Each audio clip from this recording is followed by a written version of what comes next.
Hello friends, welcome to Vino's crystal kitchen.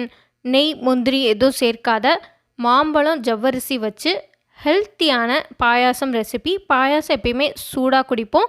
கொஞ்சம் வித்தியாசமாக டேஸ்டியாக ஜில்லுன்னு எப்படி செய்கிறதுன்னு பார்க்கலாம்.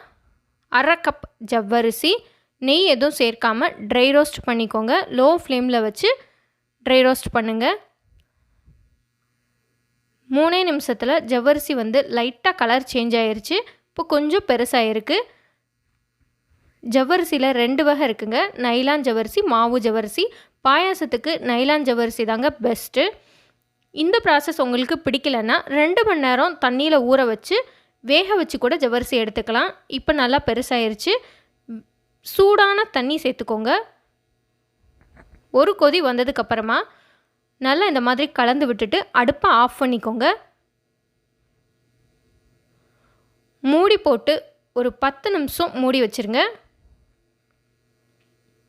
அதுக்குள்ளேயும் அரை கப் சர்க்கரை, 1 கப் தோல் நீக்கி கட் பண்ண மாம்பழம், கூடவே 1 கப் பால் சேர்த்து மிக்சியில் நல்லா அடிச்சுக்கோங்க. ரொம்ப திக்காக இருக்குது. எக்ஸ்ட்ரா 1 கப் சேர்த்து நல்லா அடிச்சுக்கோங்க. பால் காய்ச்சி ஆற வச்சு சில்லுன்னு பால் எடுத்திருக்கேன். 10 நிமிஷம் கழித்து ஓப்பன் பண்ணி பார்க்கலாங்க. ஜவ்வரிசி நல்லா வெந்திருக்கு.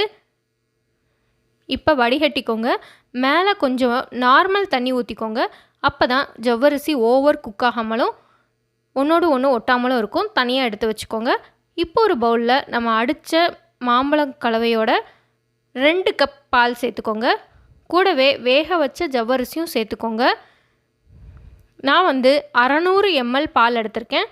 பால் நல்லா காய்ச்சி ஃப்ரிட்ஜில் ஒரு 8 மணி நேரம் வச்சு எடுத்திருக்கீங்க. தேவைப்பட்டால் நீங்கள் ஐஸ் க்யூப்ஸ் கூட சேர்த்துக்கலாம். கூடவே கட் பண்ண மாம்பழத்தையும் சேர்த்து பரிமாறிடலாம். என்னோடய குழந்தைங்களுக்கு கட் பண்ண மாம்பழம் பிடிக்காது, அதனால் நான் சேர்க்கலை.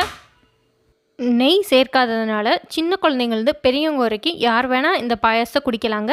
ஹெல்த்தியான ஜவ்வரிசி மாம்பழ பாயாசம் ரெடி. நீங்களும் இந்த ரெசிபியை வீட்டில் ட்ரை பண்ணி பார்த்து உங்களோட அபிப்பிராயத்தை என்னோட கமெண்ட் பாக்ஸில் தெரிவிங்க. இந்த வீடியோ பிடிச்சிருந்தா லைக் பண்ணுங்கள், ஷேர் பண்ணுங்கள். மறக்காமல் வினோஸ் கிறிஸ்டல் கிச்சனுக்கு சப்ஸ்கிரைப் பண்ணுங்கள். அடுத்த ஸ்வீட் ரெசிபியோடு நான் உங்களை சந்திக்கிறேன். Bye bye friends.